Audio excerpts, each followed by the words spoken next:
Le changement de la Constitution par des députés dans la nuit du 25 mars dernier continue d'alimenter le débat. Face à l'indignation dans l'opinion et des contestations de la part des partis d'opposition, le chef de l'État, Faure Gnassingbé, a renvoyé le texte en deuxième lecture par l'Assemblée nationale. Pendant ce temps, des séances d'explication se poursuivent. Plusieurs ministres et autres partisans de la réforme relèvent les avantages d'un régime parlementaire pour le Togo. Lors d'un panel organisé vendredi dernier à Lomé par 4 médias dont la télévision nationale, les ministres Dodi Kokoroko, Enseignement, Christian Trimua, secrétaire général du gouvernement, Katari Folibasi, Environnement et dignitaire d'UNIR, Pascal Bodjona, conseiller politique de Faure Gnassingbé, les députés Chitkao Tchalim, UNIR, Innocent Kabara, PDP, Prof Adama Kepodar, président de l'université de Lomé, et Prof Kosivi Ounak, enseignant de droit public à l'université de Lomé, ont défendu le changement de la Constitution.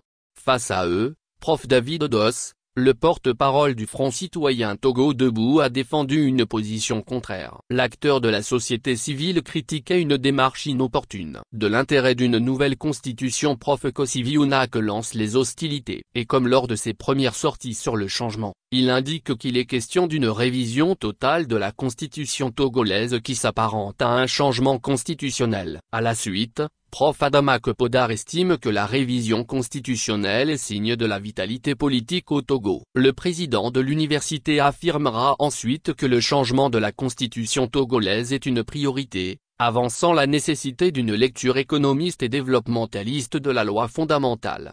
Prof Kepodar énumère la liste des élections prévues dans le pays et affirme que ces scrutins ont un coût. Pour lui, les périodes d'élections présidentielles sont très chrysogènes et qu'il faut réfléchir à une modalité d'élection du président qui n'est pas source de crise. Seul face aux partisans de la réforme, Prof David Odos a botté en touche cet argument de son collègue Kepodar. Pour lui, trop de révisions constitutionnelles au Togo ont profité à un individu ou à une élite et que la question du budget de l'élection présidentielle n'est pas suffisante pour supprimer cette élection. Il a estimé qu'une lutte contre la corruption et les flux financiers illicites réglerait le problème. Le porte-parole du Front citoyen Togo Debout a regretté un manque de respect des députés à la population et une absence de pédagogie autour du changement de la Constitution dont le contenu n'est pas accessible aux citoyens.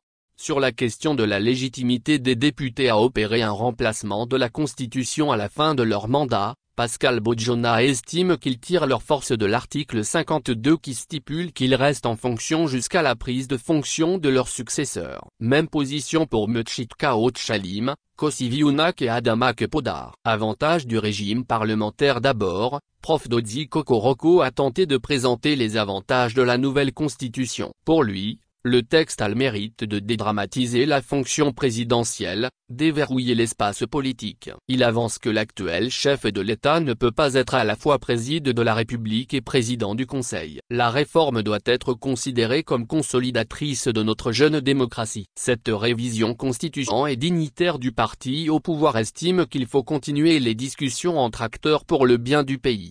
Pour Chitkao Tchalim, c'est un bon régime si le pays sait l'appliquer. Quant à Innocent Kabara, il s'agit d'un régime qui évite d'avoir des blocs et d'obliger les acteurs politiques à des discussions permanentes.